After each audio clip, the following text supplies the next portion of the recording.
Good evening. आज हम model test series जो सीएमए फाउंडेशन की जैन इंस्टीट्यूट लेके आया है उसमें आपका सबसे जोरदार वाला paper paper number 3 mathematics and statistics की मॉडल टेस्ट सीरीज का पहला पेपर आज हम लॉन्च कर रहे हैं। ठीक है, चलिए स्टार्ट करते हैं आज। Hello students. आज हम शुरू करने जा रहे हैं model test series. Model test series का पेपर नंबर 1, उसका हम सॉल्यूशन आज देखेंगे। क्वेश्चन नंबर 1 से हम शुरू करते हैं। दो क्लासरूम है। दोनों क्लासरूम में जो स्टूडेंट्स है उसका रेशियो है 5:7। तो उस रेशियो को हम ऐसे रिप्रेजेंट करेंगे: 5 multiply by number of students x, 7 multiply by number of students x. आगे हमें बोला गया है 10 students are left from each class. Each class मतलब पहले क्लास में से भी बच्चे चले जाते तो हम माइनस करेंगे। ईच बोला है तो दूसरे क्लास में से भी बच्चे चले जाते तो वो भी माइनस करेंगे।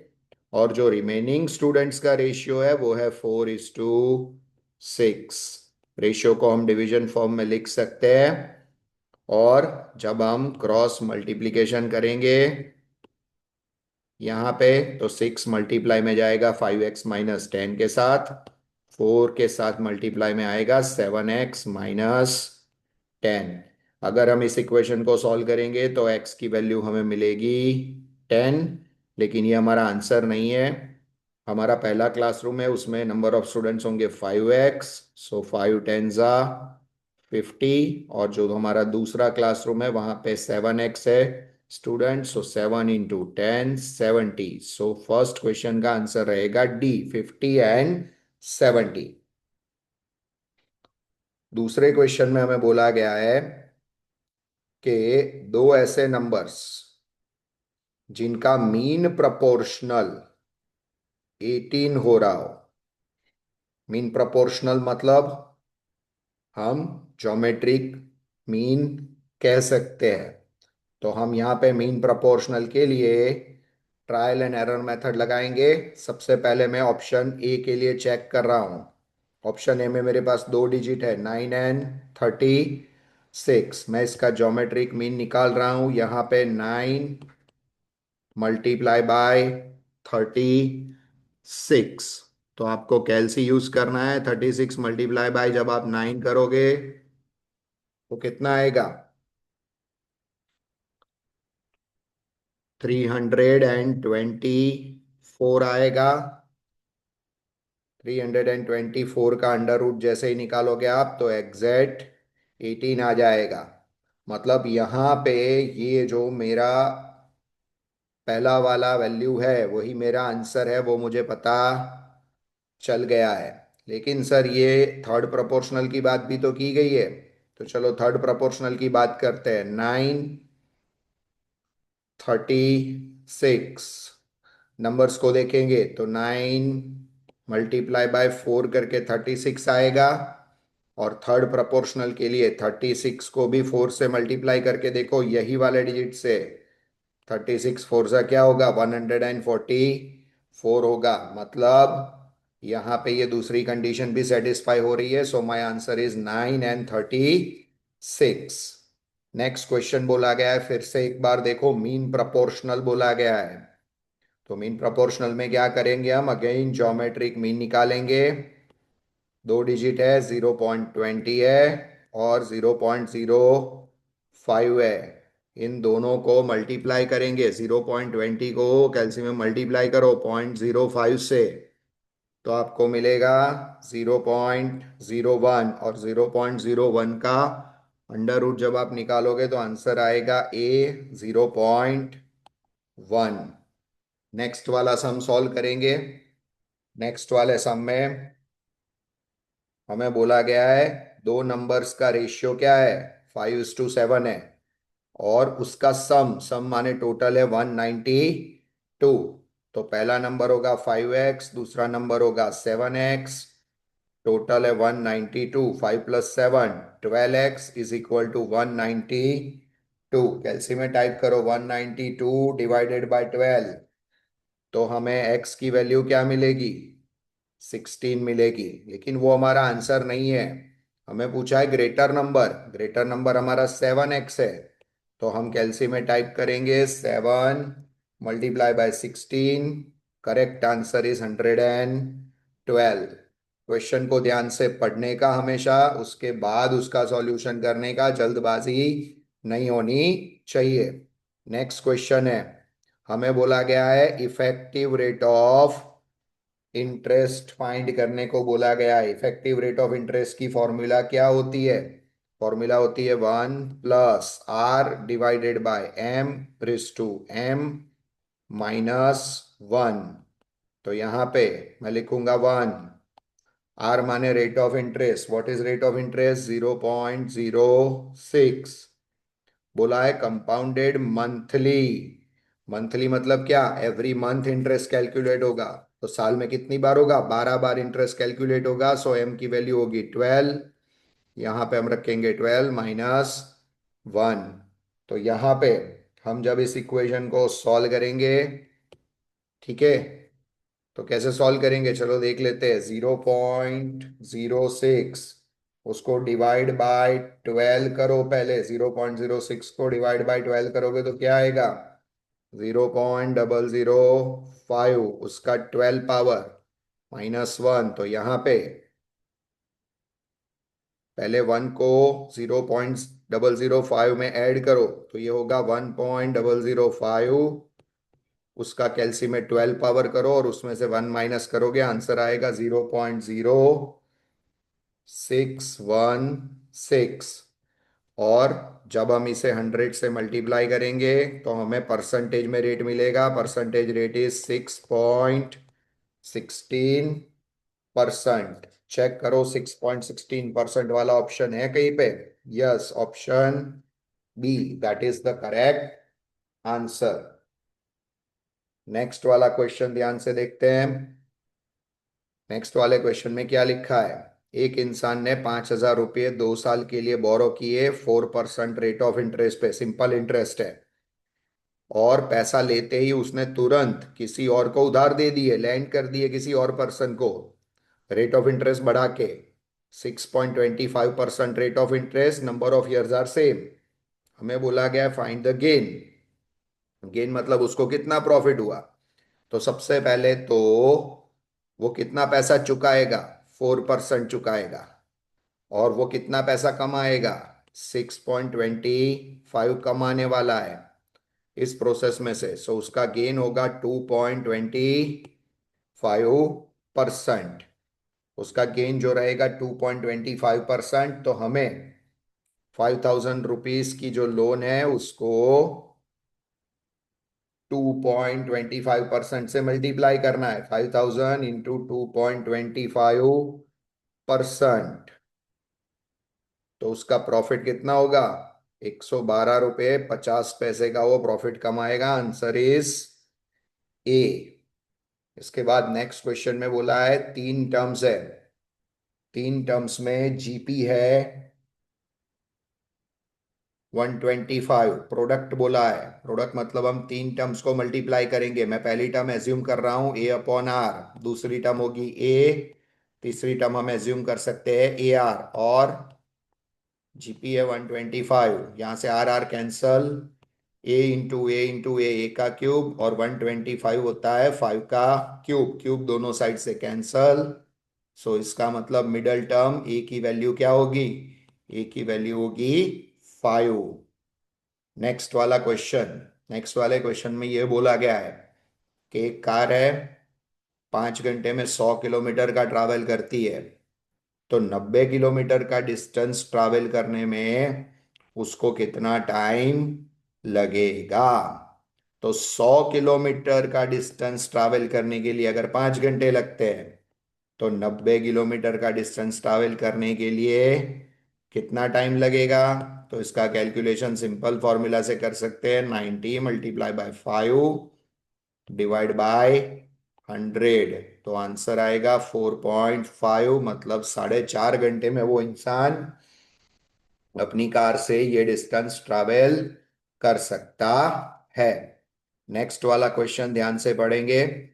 एक क्लास में 60 स्टूडेंट्स ने मैथमेटिक्स लिया, मैथमेटिक्स, तो मैं लिखूंगा number of students who took mathematics, how many, 60। Next line में बोला गया है 30 स्टूडेंट्स ने फिजिक्स लिया हुआ है, number of students who took physics, that is 30। उसके बाद नेक्स्ट वाले क्वेश्चन में क्या बोला गया है, नंबर ऑफ 17 स्टूडेंट्स ऐसे है, 17 स्टूडेंट्स जिन्होंने बौद्ध सब्जेक्ट्स के लिए एनरोल किया हुआ है। बौद्ध सब्जेक्ट्स मतलब मैथ्स, एंड माने इंटरसेक्शन, फिजिक्स माने पी, दोनों के लिए एनरोल करने वाले 17 स्टूडेंट्स है। और क्वेश्चन में हमें बोला गया है how many students took either mathematics और फिजिक्स और बोथ। तो यहां पे हम फॉर्मूला यूज करेंगे यूनियन वाली फॉर्मूला।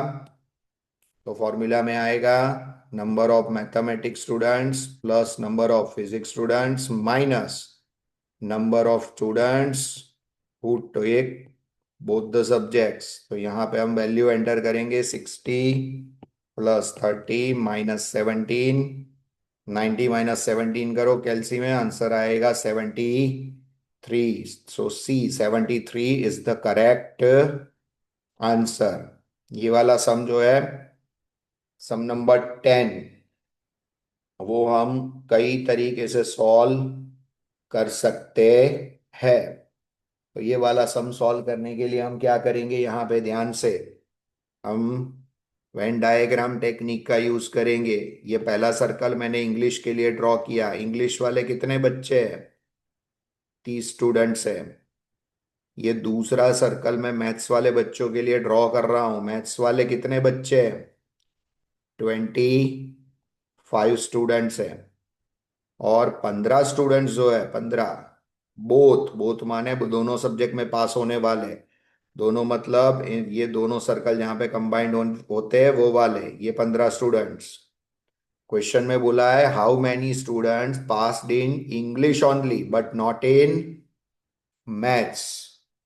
ध्यान से इस सर्कल को देखो, इंग्लिश में पास होने वाले कितने बच्चे हैं, 30। लेकिन क्वेश्चन में बोला है सिर्फ इंग्लिश में पास होने चाहिए, मैथ्स वाले नहीं चाहिए। इंग्लिश और मैथ्स दोनों वाले कितने हैं, 15 बच्चे। तो ये 15 माइनस कर दो, आंसर इज 15। तो चेक करो 15 है आंसर कहीं पे, yes, A is the correct answer. Next वाला क्वेश्चन, क्वेश्चन में क्या बोला है, the value of logarithm of 1/10, ये मैंने लिख दिया 1/10 टू द बेस 10। इस तरीके से मुझे पूछा है टू द बेस 10, मतलब मुझे यहां पे लिखना है लॉग बेस 10। ध्यान से देखना, ये मैंने लिखा लॉग बेस 10। यहां पे 1 के अपॉन में 10 का कितना पावर है, 1 पावर है। फिर से मैं लिख रहा हूं carry forward step, log 10 base लिख रहा हूं। डिनोमिनेटर में 10 का 1 पॉजिटिव पावर है, न्यूमरेटर में ले जाएंगे तो 10 का 1 नेगेटिव पावर हो जाएगा। यहाँ पे -1 जो है वो लॉग के आगे शिफ्ट होगा, सो -1 इंटू लॉग 10 बेस 10। -1 बेस और पावर दोनों इक्वल है तो इसकी वैल्यू 1 हो जाएगी। -1 इंटू 1 -1, चेक करो आंसर है -1, B is the correct answer. Next, यहाँ पे हम सम दो तरीके से कर सकते हैं, ठीक है। हम यहाँ पे ट्रायल एंड एरर कर रहे हैं, ठीक है। ट्रायल एंड एरर करने के लिए मैं यहाँ पे ये वाला पहला जो वैल्यू है उसको फॉर्मूला में रख रहा हूं, ध्यान से देखना। लॉग 2 बेस एक्स की वैल्यू में रख रहा हूं 16 प्लस लॉग 4 बेस एक्स की वैल्यू में रख रहा हूं 16। इसका सिंप्लीफिकेशन क्या होगा वो लिखते हैं। लॉग 2 बेस 16 माने 2 का 4 पावर होता है, यहाँ पे लॉग 4 बेस 16 माने 4 का 2 पावर होता है। ये वाला जो 4 है, पावर वाला 4, वो आगे चला जाएगा। सो 4 इंटू log 2 बेस 2। यहाँ पे ये वाला पावर जो है वो कोफिशिएंट में चला जाएगा। सो 2 इंटू log 4 बेस 4। यहाँ पे ध्यान से देखो, बेस पावर सेम है, सो इसकी वैल्यू 1 होगी। सिमिलरली यहाँ पे भी बेस पावर सेम है, तो इसकी वैल्यू भी 1 होगी। 4 1 जा 4, 2 1 जा 2, टोटल विल बी 6। टोटल 6 है, यस।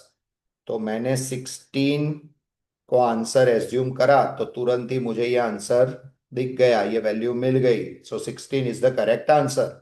अगर मानो कि 16 रखने से और सॉल्व करने से ये वाला टोटल 6 नहीं मिलता, तो हम दूसरा डिजिट उसमें इंसर्ट करते, 32 इंसर्ट करके चेक करते। 32 से भी नहीं आता आंसर तो 64 रख के, इस तरीके से आप ट्रायल एंड एरर से जल्दी आंसर डिराइव कर सकते हो। नेक्स्ट वाला क्वेश्चन, ये वाला क्वेश्चन थोड़ा ट्रिकी है, थोड़ा लेंथी भी है, ध्यान से पहले समझना पड़ेगा। यहाँ पे हमें क्या पूछा गया है, यहाँ पे पर्टिकुलर एक वर्ड बोला गया है, बनाना। अब इसमें सबसे पहले तो नोट करना है एन कितनी बार रिपीट होता है, 2 टाइम्स रिपीट होता है। ए कितनी बार रिपीट होता है, 3 टाइम्स रिपीट होता है। तो हम जितना भी कैलकुलेशन करेंगे, हर बार हमें क्या करना पड़ेगा, हर बार हमें सबसे पहले रिपीट होने वाले लेटर्स की इफेक्ट देनी पड़ेगी। तो टोटल सबसे पहले चेक करते हैं, सबसे पहले यहाँ पे बनाना जो वर्ड है उसमें टोटल कितने लेटर्स है, 6 लेटर्स है। तो मैं टोटल परम्यूटेशंस निकालने जा रहा हूं। 6 लेटर माने 6 फैक्टोरियल, एन 2 बार रिपीट हो रहा है सो 2 फैक्टोरियल, ये 3 टाइम्स रिपीट हो रहा है सो 3 फैक्टोरियल। जब हम इसको सॉल्व करेंगे तो इसकी वैल्यू आएगी हमारे पास 60। अब दूसरा पार्ट, दूसरी कैटेगरी, ध्यान से देखो।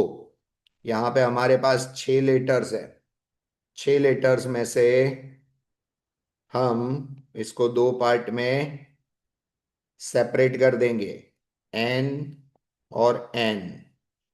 यहाँ पे है बी, ए, ए, ये 4 लेटर्स हो गए, ये 6 लेटर्स हो गए।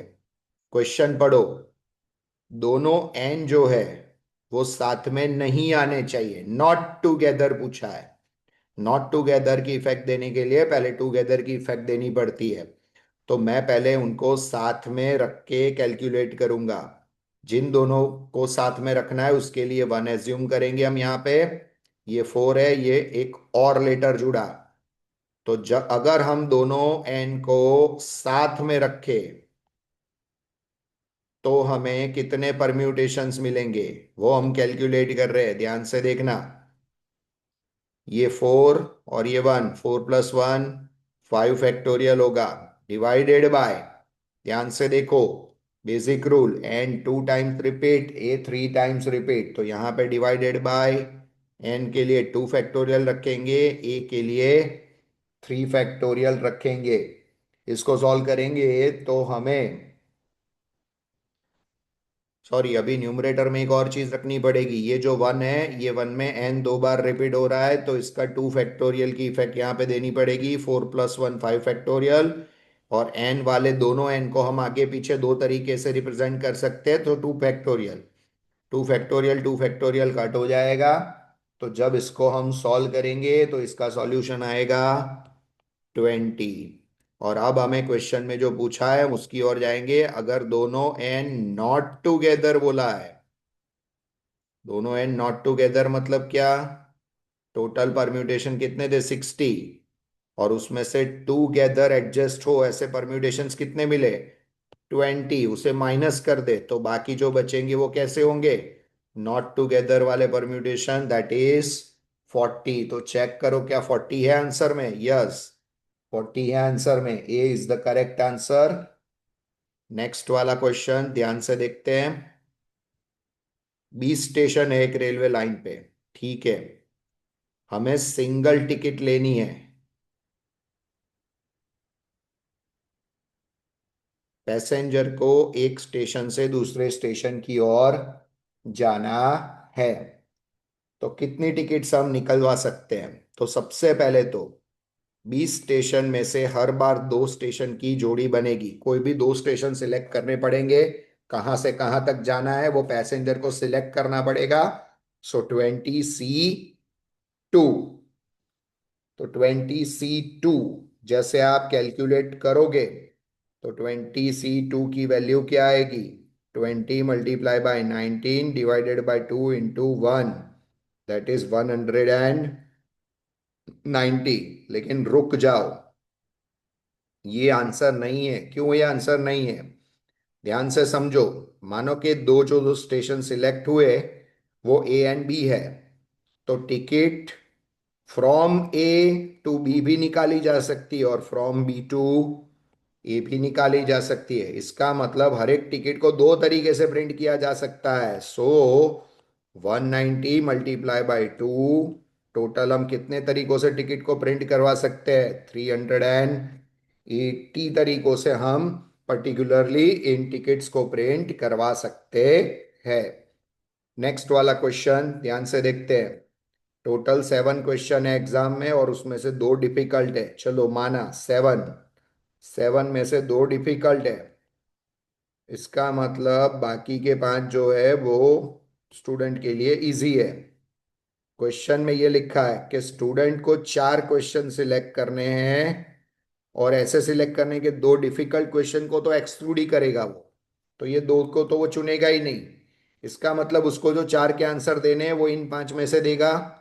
सो 5C4 को सॉल्व करोगे आप, आंसर आएगा बी, यानी 5। नेक्स्ट वाला क्वेश्चन देखते हैं। नेक्स्ट वाले क्वेश्चन में यहां पे हमें बोला गया है, क्वेश्चन में क्या बोला गया है कि भाई 60 को ऐसे 2 पार्ट्स में डिवाइड करो जिससे उनका जो प्रोडक्ट है वो 15 गुना होना चाहिए उनके सम से।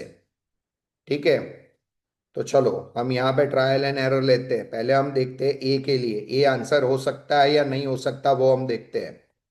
30 × 30, 30 × 30 कितना आएगा? 900 आएगा। प्रोडक्ट कितना होना चाहिए? 15 गुना होना चाहिए उसके टोटल के मुकाबले। तो इन दोनों का टोटल करते हैं, 30 + 30 60, और 60 का 15 गुना करो, 60 का 15 गुना करो तो एग्जैक्ट 900 हो जाता है। यस, यहाँ पे कंडीशन सेटिस्फाई हो जाती है। सो ए इज द आंसर। चलो समझाने के लिए, थोड़ा एडिशनल समझने के लिए, मानो कि किसी ने बी को चुना होता तो क्या होता? तो दोनों का प्रोडक्ट क्या होता? 20 × 40 क्या होता? 800 होता। लेकिन टोटल तो 60 ही है, सम का 15 गुना तो 900 होना चाहिए। यहाँ पे तो सिर्फ 800 होता है। मतलब हमने जो आंसर चुना है 2040 वो गलत प्रूव होगा। तो इसी तरीके से बाकी सारे ऑप्शंस भी आप देखोगे तो ये भी गलत प्रूव होंगे। तो यहाँ पे ट्रायल एंड एरर से आप क्या कर सकते हो? डायरेक्टली इस सम को सॉल्व कर सकते हो। इस सम को सॉल्व करने का और भी तरीका है। देखो, आपके पास 2 वैल्यू है।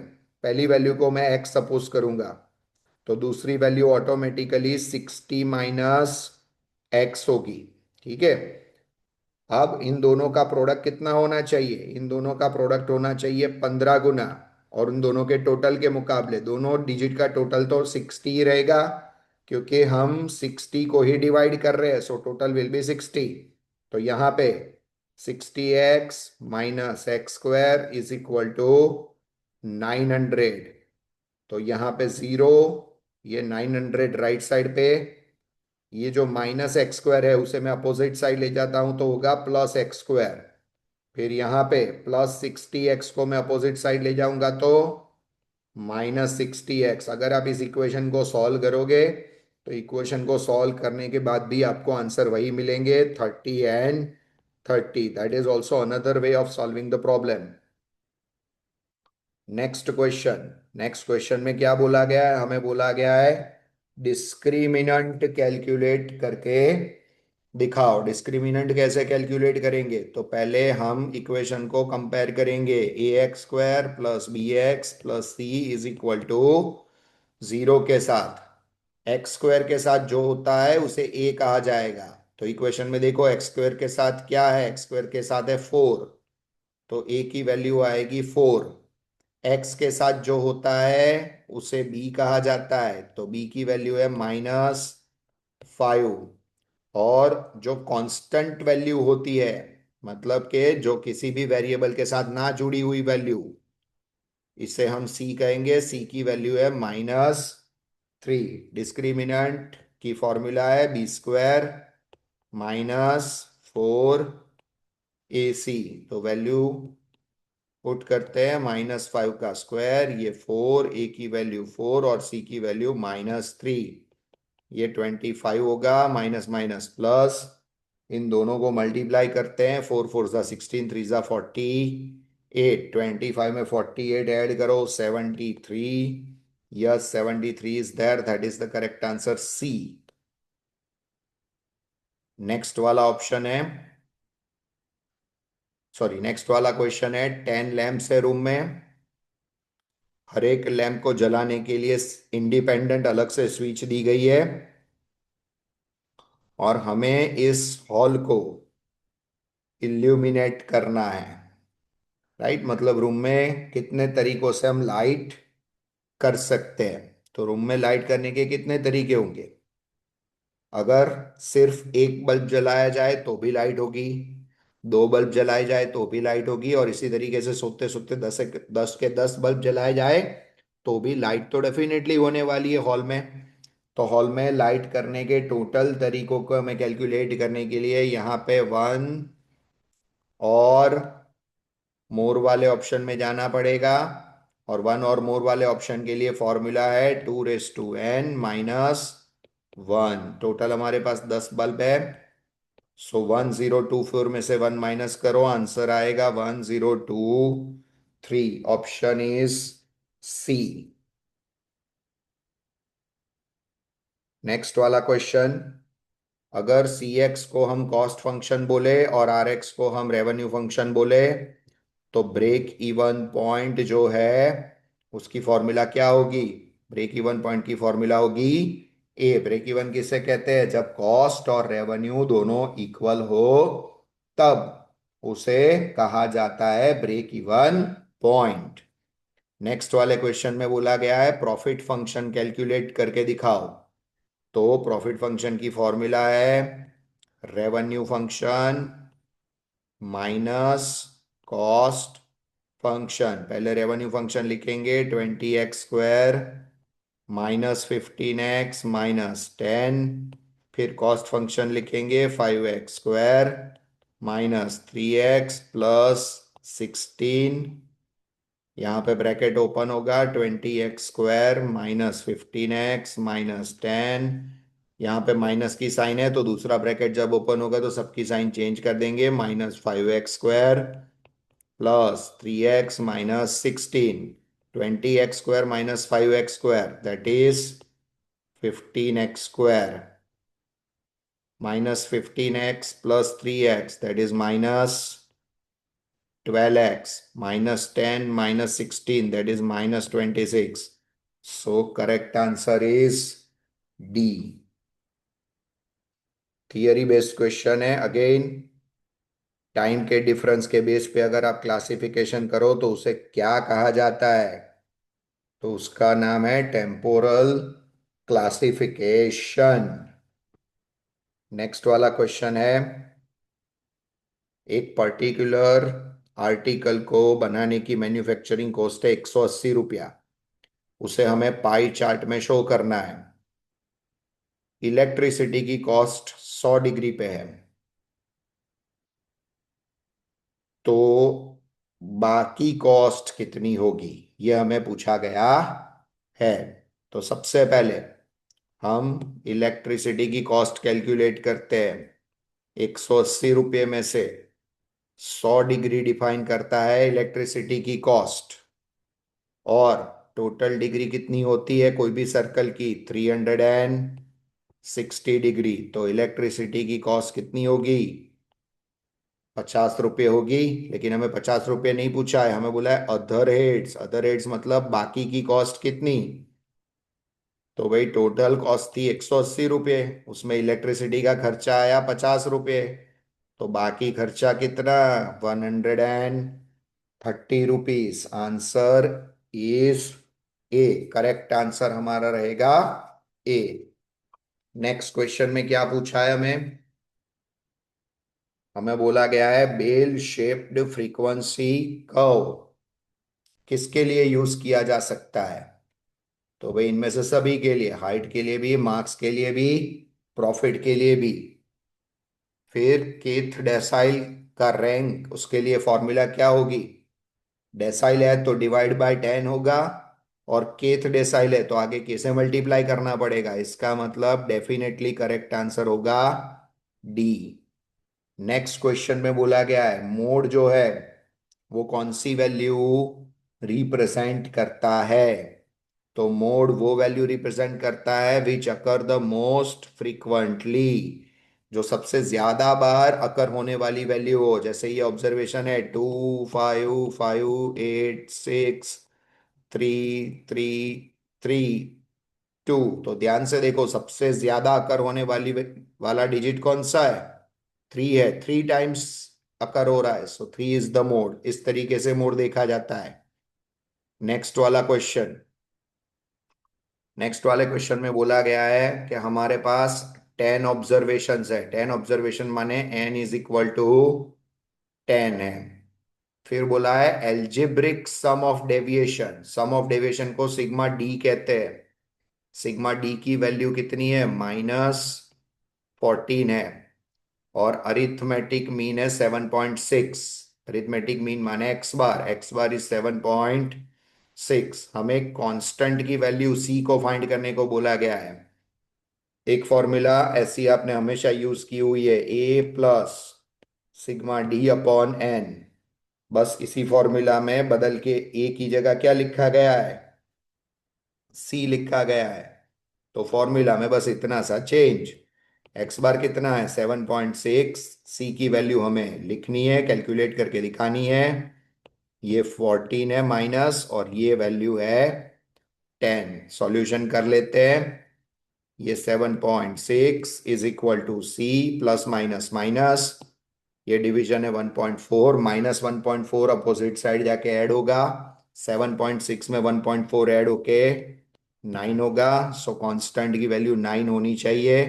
Correct answer is C, 9।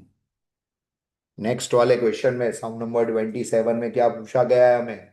Some number 27 में हमें मीडियन के बारे में पूछा गया है। तो चलो मीडियन के लिए क्या करना पड़ेगा भाई? मीडियन के लिए सबसे पहले हमें क्या करना पड़ेगा? इसको असेंडिंग ऑर्डर में अरेंज करना पड़ेगा। तो असेंडिंग ऑर्डर में मैं अरेंज कर रहा हूँ 70, फिर से 70, तीसरी बार 70, चौथी बार 70, चारों 70 आ गए, 1 2 3 4। उसके बाद 70 से बड़ा डिजिट आ रहा है लाइन में 72, फिर 73, 74 एंड 74। ठीक है, मीडियन के लिए मिडल में जो वैल्यू होती है वो देखी जाती है। तो पहली और आखिरी वैल्यू कैंसल, पहले से दूसरी आखिरी से दूसरी कैंसल, पहले से तीसरी आखिरी से तीसरी कैंसल। तो इसका मतलब सेंटर में दो वैल्यूज है मेरे पास। सेंटर में दो वैल्यूज है तो मैं मीडियन निकालूंगा 70 + 72 divide by 2। Final answer is 71। 71 centimetre is the correct answer. Next वाला क्वेश्चन, नेक्स्ट वाला क्वेश्चन अगेन ध्यान से देखना है। हमें क्या बोला है? Mean deviation from the median बोला है। फ्रॉम द मीडियन, तो पहले हमें क्या निकालना पड़ेगा? मीडियन निकालना पड़ेगा। और पहले मीडियन निकालने के लिए सबसे पहला काम हम क्या करेंगे? सबसे पहले हम इसको असेंडिंग ऑर्डर में अरेंज करेंगे। असेंडिंग ऑर्डर में अरेंज करते हैं। सबसे पहला सबसे छोटा डिजिट 32, फिर आएगा 33, फिर आएगा 48, फिर आएगा 68, फिर आएगा 70, नेक्स्ट आएगा 80, फिर आएगा 88, और फिर आएगा 95। ठीक है, मीडियन निकालना है। तो मीडियन निकालने के लिए हम क्या करेंगे?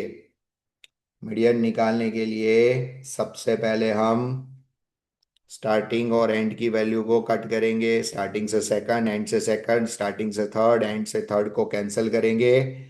सेंटर में दो वैल्यू बची, सेंटर में दो वैल्यू बची तो उसका मीडियन निकाल लेते हैं।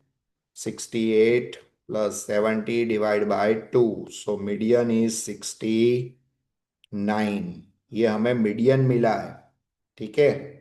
लेकिन हमें मीडियन नहीं निकालना है, हमें क्या करना है, मीडियन का यूज करके मीन डेविएशन निकालना है। तो कैसे निकालेंगे, सबसे पहले हम सारे ऑब्जर्वेशंस लिख डालेंगे।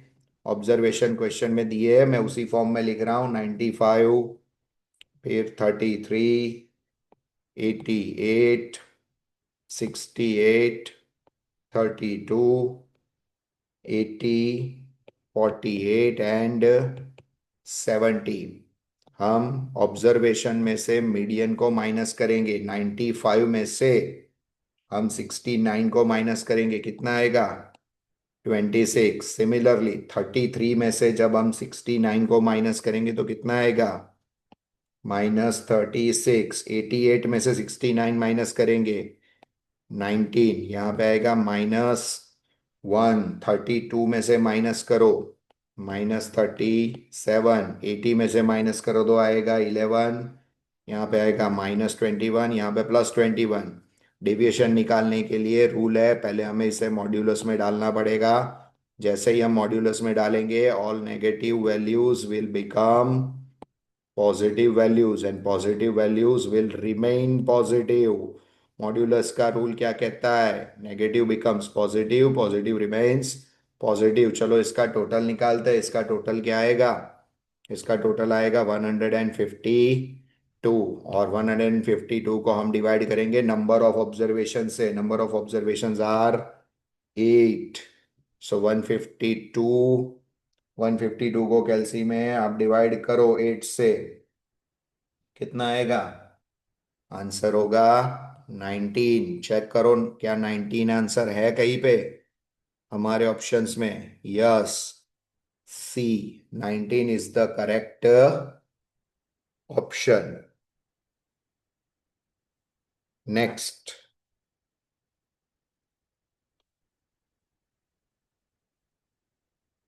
नेक्स्ट वाले क्वेश्चन में किस तरीके से हमें क्वेश्चन पूछा गया है वो हमें समझना पड़ेगा।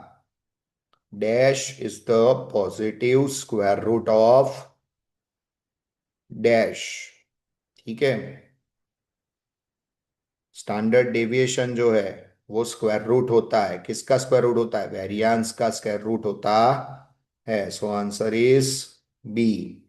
याद रखना, स्टैंडर्ड डेविएशन जो है वो वेरिएंस का स्क्वायर रूट होता है। अगर थोड़े वर्ड बदल दिए जाए तो क्वेश्चन ऐसा होगा, variance is the square of standard deviation. हमें बोला गया है कौन सी वैल्यू किसका स्क्वायर रूट होती है, तो हम लिखेंगे standard deviation is the square root of variance. यहां पे आंसर बनेगा बी ही। नेक्स्ट वाले कैलकुलेशन में दो चीजें दी गई है, मीन है x bar 50, coefficient of variation है 60। कोफिशिएंट ऑफ वेरिएशन की फॉर्मूला क्या होती है, standard deviation divided by mean multiply by 100। ये है 60, स्टैंडर्ड डेविएशन हमें कैलकुलेट करना है। ये है 50 और ये है 100। क्रॉस मल्टीप्लिकेशन करेंगे, 60 को 50 से मल्टीप्लाई करेंगे और 100 से डिवाइड करेंगे तो आंसर आएगा 3030। नेक्स्ट में बोला गया इसमें से कौन सा स्टेटमेंट करेक्ट है। पहला क्वेश्चन डेफिनेटली फॉल्स है, क्योंकि स्कैटर डायग्राम में एस्टिमेटेड वैल्यू होती है, प्रिसाइज वैल्यू नहीं होती। तो ये तो गलत है भाई। Scatter diagram is amenable to further mathematical treatment, ना भाई उसमें कोई मैथमेटिकल कैलकुलेशन होता ही नहीं है। नेक्स्ट बोला है scatter diagram is graphical representation, yes ये करेक्ट स्टेटमेंट है। Correct statement is C. Next वाले कैलकुलेशन में कोरिलेशन कोफिशिएंट बोला गया है। कोरिलेशन कोएफिशिएंट के लिए पहले हम x लिख लेंगे 1 2 3 4 5, फिर हम x y की वैल्यू लिख देंगे। y की वैल्यू है 4 6 2 1 7। यहाँ पे हम x का स्क्वायर करेंगे, ये 1 है, 1 का स्क्वायर होगा 1, 2 का स्क्वायर 4, 3 का स्क्वायर 9, 4 का स्क्वायर 16, 5 का स्क्वायर 25। अब हम y का स्क्वायर करेंगे यहाँ पे, तो y का स्क्वायर क्या आएगा हमारे लिए? y की सभी वैल्यू का एक एक करके स्क्वायर करना है। 4 का स्क्वायर 16, नेक्स्ट है ये वाला 6, 6 का स्क्वायर कितना आएगा? 36, 2 का स्क्वायर 4, 1 का स्क्वायर 1, 7 का स्क्वायर 49। नेक्स्ट कॉलम बनेंगे x इंटू वाई, 1 इंटू 4, 1 4 ज़ा 4, 2 6 ज़ा 12, 3 2 ज़ा 6, नेक्स्ट 4 1 ज़ा 4, 5 7 ज़ा 35। अब हम इन सब का टोटल निकालेंगे। सबसे पहले हम x का टोटल करेंगे, x का टोटल आएगा 15। फिर हम y की सारी वैल्यूज को टोटल करेंगे, वो आएगा 20। यहाँ पे हम एक्स वाई की सारी वैल्यूज का टोटल निकालेंगे, सिग्मा एक्स वाई आएगा 61। एक्स स्क्वायर की सारी वैल्यूज का टोटल निकालेंगे, एक्स स्क्वायर की सारी वैल्यूज का टोटल आएगा 55। और हम वाई स्क्वायर की सारी वैल्यूज का टोटल निकालेंगे तो सिग्मा वाई स्क्वायर आएगा 106। कोरिलेशन कोएफिशिएंट पूछा है, तो आर की फॉर्मूला है n sigma x y minus sigma x into sigma y divided by first under root n sigma x square minus sigma x the whole square, और यहाँ पे है n sigma y square minus sigma y the whole square. Value put forward करते हैं, सबसे पहले N, तो number of observation कितने हैं? 1 2 3 4 और 5 है। सो नंबर ऑफ ऑब्जर्वेशंस के लिए हम क्या रखेंगे? 5 रखेंगे। सिग्मा एक्स वाई की वैल्यू कितनी आई थी भाई? 61 आई थी। सिग्मा एक्स था 15, सिग्मा वाई की वैल्यू है 20। यहाँ पे अंडर रूट में, पहले अंडर रूट में what is n? N is 5। What is sigma x square? Sigma x square is 55। Sigma x है 15, तो यहाँ पे 15 का स्क्वायर लिखेंगे। सिग्मा वाई स्क्वायर कितना आया भाई? सिग्मा वाई स्क्वायर आया 106। Sigma y the whole square 20 the whole square. जब हम इसको सॉल्व करेंगे तो इसका फाइनल आंसर आएगा 0.06। तो कैलकुलेशन करके इसको सॉल्व करेंगे, correct answer is D, 0.06। Similar type का क्वेश्चन, इसमें भी एक्स एंड वाई है और हमें कोरिलेशन कोएफिशिएंट ढूंढना है। तो सेम तरीके से हम कोरिलेशन कोएफिशिएंट कैलकुलेट करेंगे। आंसर आएगा ए 0.81। फिर से एक बार, कार्ल पियर्सन का कोरिलेशन कोएफिशिएंट ही पूछा गया है, ये भी कैलकुलेटिव क्वेश्चन है। सिमिलर तरीके से जो आगे सिखाया उस तरीके से कॉलम बना के फॉर्मूला में वैल्यू रख के कैलकुलेट करेंगे। इसका आंसर आएगा सी -0.93। नेक्स्ट, हमें आर की वैल्यू पूछी गई है और आर की फॉर्मूला है under root b y x multiply by b x y. तो यहाँ पे हम वैल्यू एंटर करेंगे, ये -0.8, ये -0.2, दोनों वैल्यूज को रख दिया बारी बारी से आगे पीछे। ठीक है, माइनस माइनस प्लस होगा वो पता है। 0.8 को 0.2 से मल्टीप्लाई करो, क्या आएगा? 0.16। 0.16 का अंडर रूट होगा 0.4। लेकिन remember the rule, remember the rule, गलती नहीं होनी चाहिए। बी वाई एक्स, इसकी साइन है माइनस, बी एक्स वाई इसकी साइन है माइनस, तो जो हम आर कैलकुलेट करेंगे उसकी साइन भी रहेगी माइनस रूल ये कहता है कि b y x, b x y और आर तीनों की साइन हमेशा सेम होती है। तो अगर पहले दो माइनस है तो फाइनल आंसर की साइन भी रहेगी माइनस। तो इसका मतलब आंसर आएगा -0.4। Answer is B. नेक्स्ट वाला कैलकुलेशन सिमिलर तरीके से हमें करना है। यहाँ पे रिग्रेशन कोएफिशिएंट वर्ड लिखा है। तो रिग्रेशन कोएफिशिएंट, पहला रिग्रेशन कोएफिशिएंट है बी वाई एक्स, दूसरा है बी एक्स वाई। और हमें क्या फाइंड करना है? कोरिलेशन कोएफिशिएंट माने आर फाइंड करना है। तो सिमिलर तरीके से ये -1.2 है, ये -0.3 है। माइनस माइनस प्लस तो होगा अंदर। 1.2 को मल्टीप्लाई करो 0.3 से तो आएगा 0.36। 0.36 का under root 0.6। And as per the rule दोनों रिग्रेशन कोएफिशिएंट माने b y x and b x y दोनों नेगेटिव है। सो आर की वैल्यू भी, आर की साइन भी कैसी होगी? नेगेटिव होगी। अगर ये दोनों पॉजिटिव होते, ये दोनों की वैल्यू पॉजिटिव होती तो फाइनल आंसर भी पॉजिटिव होता। तो यहाँ पे हमारा आंसर हम टिक मार्क करेंगे बी। रिमेंबर द रूल फिर से एक बार, b y x, b x y and r तीनों की साइन हमेशा कैसी होती है? सेम होती है। अगर होंगे तो तीनों पॉजिटिव या फिर तीनों नेगेटिव होंगे। तीनों की साइन हमेशा सेम रहेगी। नेक्स्ट वाला क्वेश्चन, हमें बोला गया है एक कॉइन को हम 2 बार टॉस करते हैं। अगर हम कॉइन को 2 बार टॉस करते हैं तो क्या आ सकता है? हो सकता है दोनों पे हेड आए, हो सकता है पहले पे हेड दूसरे पे टेल आए, हो सकता है टेल हेड आए या फिर टेल टेल आए। क्वेश्चन में क्या बोला है? एटलीस्ट वन टेल होना चाहिए, कम से कम एक बार तो टेल दिखाई देना चाहिए। कम से कम एक टेल कहाँ पे दिखाई देता है? ये वाले ऑप्शन में, ये वाले ऑप्शन में और ये वाले ऑप्शन में। सो प्रोबेबिलिटी कैसे मिलेगी हमें? प्रोबेबिलिटी के लिए टोटल हमारे पास टोटल कितने ऑप्शंस थे? 1, 2, 3 और 4 ऑप्शन थे।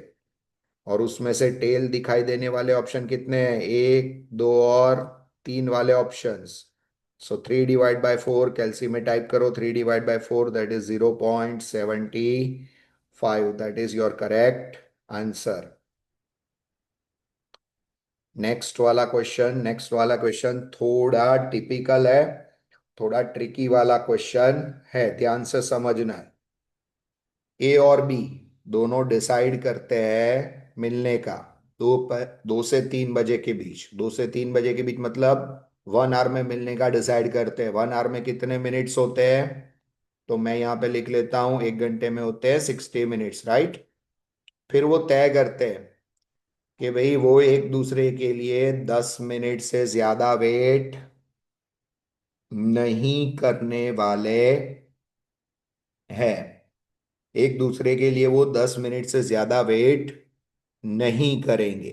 ठीक है, चलो अब यहां पे सिचुएशन क्या हो सकती है वो समझते हैं। ठीक है, 2 लोग आने वाले हैं। ठीक है, मानो कि ए पहले आ गया। Is it okay? ए पहले आ गया लेकिन बी नहीं पहुंचा।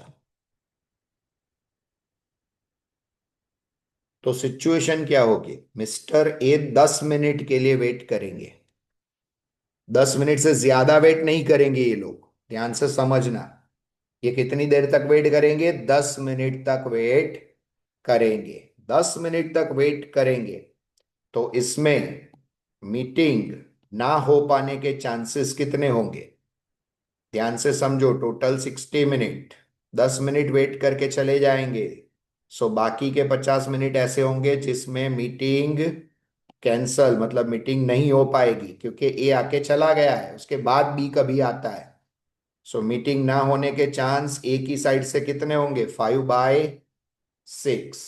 सिमिलरली बी टाइम पे आता है, ए टाइम पे नहीं आता है, तो भी मीटिंग ना होने के चांस कितने होंगे? तो बी की साइड से भी चांस तो उतने ही रहेंगे। 50 out of 60, that is 5/6। So what is the chance कि मीटिंग ना हो? तो मीटिंग ना हो पाए उसके चांसेस होंगे 5/6 मल्टीप्लाई बाय 5/6। ए और बी दोनों इंडिपेंडेंटली वर्क कर रहे हैं, इसलिए मल्टीप्लाई से इसको इफेक्ट दी जा रही है। 5 5 जा 25, 6 6 जा 36। लेकिन क्वेश्चन ये नहीं है, क्वेश्चन है कि उनको मिलना है एक्चुअल मीटिंग होने के चांस कितने हैं। तो हम जानते हैं भाई टोटल प्रोबेबिलिटी क्या होती है 1, और उसमें से मीटिंग ना होने के चांस कितने हैं? 25/36। तो उसको माइनस कर देते हैं। ये 36 एलसीएम क्रॉस मल्टीप्लाई, 36 1 जा 36 -25, so answer will be 11 out of 36। ये पॉसिबिलिटी है कि ये दोनों एक्चुअली एक दूसरे से मीटिंग कर सकते हैं। नेक्स्ट क्वेश्चन में बोला है दो डाइस है, उनको थ्रो किया जाता है साइमल्टेनियसली। तो अगर भाई दो डाइस को एक साथ थ्रो किया जाएगा तो ऑप्शन कौन कौन से बनेंगे? याद करवा दूं। 1 1, 1 2, 1 3, 1 4, 1 5, 1 6। यहाँ पे 2 1, 2 2, 2 3, 2 4, 2 5, 2 6। यहाँ पे चांस बनेंगे 3 1, 3 2। पहले डाइस पे 3 आए और दूसरे पे भी 3 आ सकता है। पहले पे 3, दूसरे पे 4 आ सकता है। 3 5, 3 6। सिमिलरली 4 1, 4 2, 4 3, 4 4, 4 5, 4 6 हो सकता है चांस। सिमिलरली 5 वाली लाइन यहाँ पे 5 1, 5 2, 5 3, 5 4, 5 5, 5 6, और आखिरी ऑप्शन बनेगा 6 1, 6 2, 6 3, 6 4, 6 5 एंड 6 6। टोटल ऑप्शन कितने बने भाई हमारे पास? 36 ऑप्शन। और क्वेश्चन में क्या पूछा है? क्वेश्चन में बोला है सम 8 होना चाहिए। तो सम 8 कितने ऑप्शंस में होता है? देखो यहाँ पे 2 + 6 8 होता है, 3 + 5 8 होता है, 4 + 4 8 होगा, 5 + 3 8 होगा, और 6 + 2 भी 8 होगा। तो 8 ऑप्शन देने वाले, 8 टोटल देने वाले कितने ऑप्शंस मिले? 1 2 3 4 5 ऑप्शंस मिले। So the probability will be 5 out of 36। Next वाला क्वेश्चन ध्यान से करते हैं, ध्यान से समझ के करना है। यहां पे बोला गया है ए टारगेट को हिट करे उसके चांस है 1/5। तो पी ऑफ ए होगा 1/5। लाइन पढ़नी है, बी टारगेट को हिट ना करे उसके चांस है। ना करे मतलब पी ऑफ बी डैश है 3/4। तो पी ऑफ बी कितना होगा? पी ऑफ बी होगा 1/4। 1 में से 3/4 माइनस करोगे तो आ जाएगा 1/4। क्वेश्चन में क्या बोला है? क्वेश्चन में बोला है find the probability of hitting the target. तो टारगेट हिट होना चाहिए, ये हमारा क्वेश्चन है यहाँ पे। ठीक है, तो टारगेट हिट कैसे होगा उसको हम कैसे कैलकुलेट करेंगे? ए टारगेट हिट करे उसके चांस है 1/5, या फिर बी टारगेट हिट करे उसके चांस है 1/4। ठीक है। या फिर ये भी हो सकता है कि ए और बी दोनों मिलके टारगेट हिट करें। तो ऐसी पॉसिबिलिटीज को ढूंढने के लिए हमें क्या करना पड़ेगा, हमें यहाँ पे नेगेटिव इफेक्ट से प्रोबेबिलिटी ढूंढनी पड़ेगी। कैसे ढूंढेंगे, चलो देखते हैं। यहाँ पे ए टारगेट हिट ना कर पाए उसके चांस क्या होंगे, हिटिंग के चांस 1/5 है, तो ना हिट करने के चांस होंगे 4/5। टारगेट ना हिट होने के चांस में क्या होगा, ए भी हिट ना कर पाए, बी भी हिट ना कर पाए। ए हिट ना कर पाए उसके चांस है 4/5, और बी हिट ना कर पाए उसके चांस कितने हैं, 3/4। यहाँ पे हम कैंसलेशन करेंगे तो ये आएगा 3/5। ये नॉट हिटिंग द प्रोबेबिलिटी है, ए भी नहीं हिट कर सकता, दो बी भी नहीं कर सकता। तो हिटिंग के चांस कितने होंगे, तो हिटिंग के चांस होंगे टोटल प्रोबेबिलिटी 1 में से नॉट हिटिंग 3/5 माइनस कर देंगे। LCM 5 cross multiply 5 - 3 that is 2/5। तो हिटिंग के चांस होंगे एक्चुअली में 2/5। नेक्स्ट में तीन रैंडम वेरिएबल है हमारे पास। रैंडम वेरिएबल की वैल्यू है -1, 0 एंड 1। उसकी प्रोबेबिलिटी दी गई है, प्रोबेबिलिटी है 0.2, 0.5 एंड 0.3। और हमें एक्सपेक्टेड वैल्यू बोला गया है। एक्सपेक्टेड वैल्यू के लिए तीसरा कॉलम बनाना पड़ेगा, x इंटू पी एक्स। -1 को 0.2 से मल्टीप्लाई करो, -0.2। 0 को किसी से भी मल्टीप्लाई करो 0, 1 को 0.3 से मल्टीप्लाई करो 0.3। ये वाले लास्ट कॉलम का टोटल निकाल लो, टोटल निकलेगा 0.1। Positive 0.1 is the correct answer. Last column का जो टोटल होता है वो टोटल हमें क्या शो करता है, एक्सपेक्टेड वैल्यू यानी मीन शो करता है। यहां पे हमें क्वेश्चन में क्या बोला गया है, P of A conditional B की वैल्यू कैलकुलेट करके दिखाओ। तो P of A conditional B की वैल्यू कैलकुलेट करने के लिए फॉर्मूला है P of A intersection B divided by P of B. P of A intersection B कितना है, 1/4। और पी ऑफ बी कितना है, 1/3। First term multiplied with 4, second term multiplied with third. So 3 1 जा 3 डिवाइडेड बाय 4 1 जा 4। Check करो ऐसा कोई वैल्यू है, yes 3/4। B is the correct answer बनेगा इसका। नेक्स्ट वाला क्वेश्चन ध्यान से पढ़ेंगे। सबसे पहले हमारे पास दो बॉक्सेस है ए एंड बी। तो यहां पे मैं लिखूंगा ए वाला बॉक्स सिलेक्ट होने के चांस कितने होंगे, दो बॉक्स है और उसमें बॉक्स ए एक ही है। सिमिलरली बॉक्स बी सिलेक्ट होने के चांस क्या होंगे, दो बॉक्सेस उसमें ए कितनी है, एक। अब इन बॉक्स में से डिफेक्टिव स्क्रू सिलेक्ट होने की प्रोबेबिलिटी दी गई है। Defective screw from box A that is 1/5। यहां पे दिया गया है defective screw from box B that is 1/6। तीसरा कॉलम इन दोनों का मल्टीप्लीकेशन से बनेगा, न्यूमरेटर विथ न्यूमरेटर 1 1 जा 1 एंड डिनोमिनेटर विथ डिनोमिनेटर 2 5 जा 10। सिमिलरली यहाँ पे 1 1 जा 1 एंड 2 6 जा 12। इसका हम फाइनल टोटल निकालेंगे एलसीएम लेके। 1/10 में अगर मैं ऐड करता हूँ 1/12, 10 और 12 का एलसीएम क्या बनेगा, 60 बनेगा। तो यहाँ पे 10 6 जा 60 होंगे तो यहाँ पे 6 आएगा।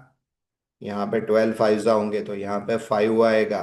तो 6 + 5 क्या होगा, 11 डिवाइड बाय 60। ये होगा इसका टोटल।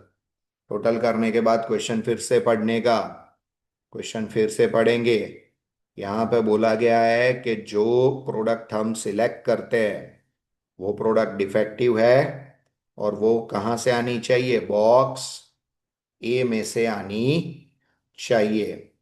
तो हमें पता है कि प्रोडक्ट डिफेक्टिव है और बॉक्स ए में से निकालनी है। टोटल हमने अभी अभी किया 11/6 60 और बॉक्स ए की प्रोबेबिलिटी कितनी थी भाई?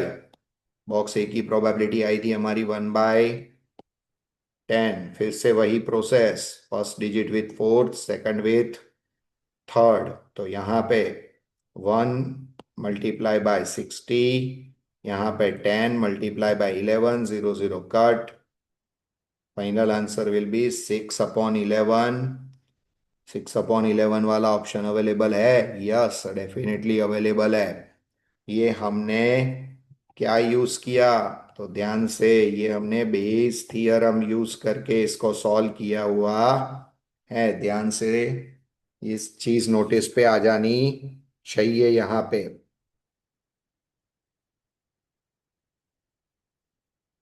नेक्स्ट वाला क्वेश्चन, नेक्स्ट वाले क्वेश्चन में क्या लिखा है वो हम पहले यहाँ पे पढ़ेंगे।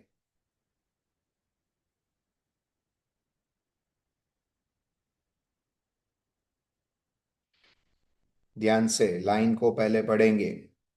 स्टेट्स में फेल होने वाले लोग 30% है।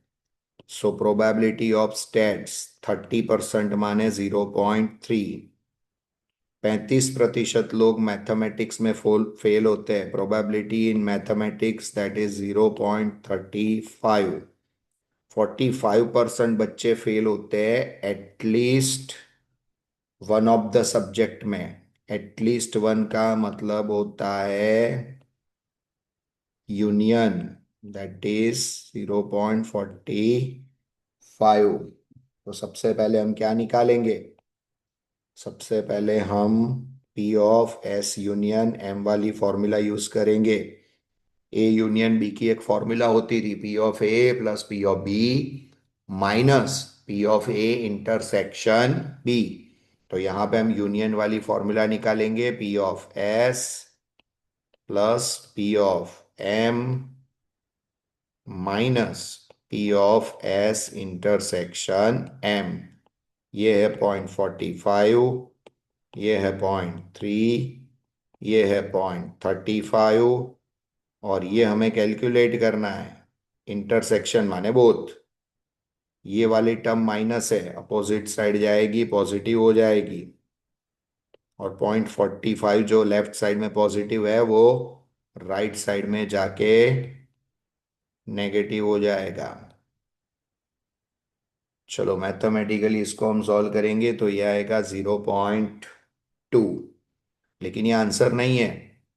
एस इंटरसेक्शन एम का मतलब होता है स्टैटिस्टिक्स और मैथ्स बोथ, दोनों में फेल होने वाले बच्चे। लेकिन क्वेश्चन में क्या पूछा है? He failed in mathematics only. तो ध्यान से देखना, ओनली मैथ्स। तो ओनली मैथ्स में फेल होने वाले बच्चे कैसे निकालेंगे? तो मैथ्स में फेल होने वाले बच्चे, उसमें से हम सब्ट्रैक्ट कर देंगे दोनों सब्जेक्ट में फेल होने वाले बच्चों की तादाद। मैथ्स में फेल होने वाले टोटल बच्चे कितने हैं? उसका प्रपोर्शन है 0.35 और दोनों सब्जेक्ट में फेल होने वाले हैं 0.2 या 0.20। सब्ट्रैक्ट करोगे तो मैथ्स में फेल होने वाले बच्चों की तादाद मिलेगी 0.15। नेक्स्ट वाला क्वेश्चन, नेक्स्ट वाले क्वेश्चन में ध्यान से देखो क्या बोला गया है। भाई एक एम्प्लॉई है, उसकी मंथली सैलरी कितनी है? तो भाई उसकी मंथली सैलरी है 3,000 रुपये। कंज्यूमर प्राइस इंडेक्स 1985 में कैलकुलेट किया गया 250। बेस ईयर था 1980। तो उसको कितना एडिशनल बोनस दिलवाना चाहिए? तो सबसे पहले उसकी एस्टिमेटेड सैलरी निकालते हैं। अभी की सैलरी है 3,000 रुपये। नया इंडेक्स नंबर 250 है, पुराना इंडेक्स नंबर नहीं दिया गया है। बेस नंबर का अगर इंडेक्स नंबर ना दिया गया हो तो क्या माना जाएगा? 100। तो उसकी सैलरी होनी चाहिए 7,500 रुपीज। लेकिन है कितनी? है तो सिर्फ 3,000। तो 7,500 में से 3,000 माइनस कर दो तो उसको एक्स्ट्रा कितने पैसे मिलने चाहिए? 4,500 रुपये का बोनस उसको दिलवाया जाना चाहिए।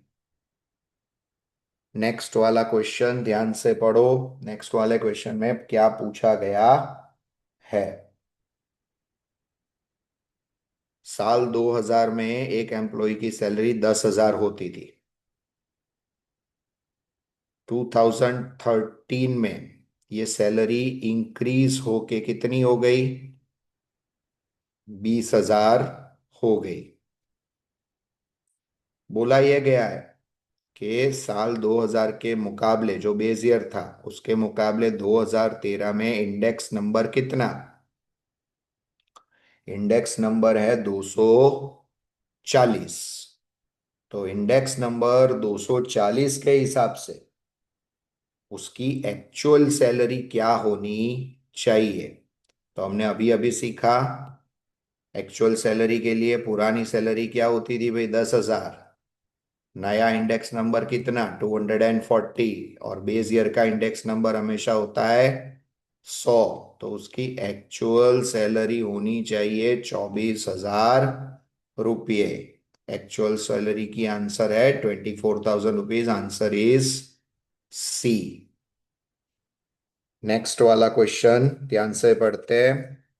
क्या बोला है? कोई एक प्रोडक्ट की जो प्राइस है वो 30% डिक्रीज हो गई है।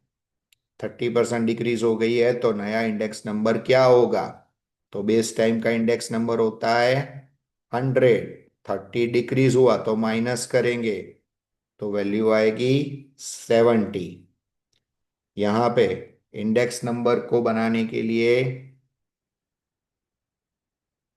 क्या यूज होता है? क्या सबसे ज्यादा इंपॉर्टेंट रोल प्ले करता है? वेट। एक नाम सुना होगा, वेटेड एवरेज इंडेक्स नंबर, ये भी आपने सुना होगा नाम। मल्टीप्लिकेटिव मॉडल क्या कहता है टाइम सीरीज का? तो चारों कंपोनेंट का मल्टीप्लिकेशन माने B T into S into C into I. अलग अलग टाइम के जो वेरिएशंस है ये इसका मल्टीप्लिकेटिव मतलब मल्टीप्लिकेशन शो करता है। और सिंपल एवरेज मेथड से हम क्या कैलकुलेट करते हैं? तो सिंपल एवरेज मेथड से हम कैलकुलेट करते हैं सीजनल वेरिएशन। ये क्वेश्चन पेपर नंबर 1 जो था इसका एक्सप्लेनेशन यहाँ पे कंप्लीट होता है। आगे हम क्वेश्चन पेपर नंबर 2 पे वर्क करेंगे। Best of luck to each and every student.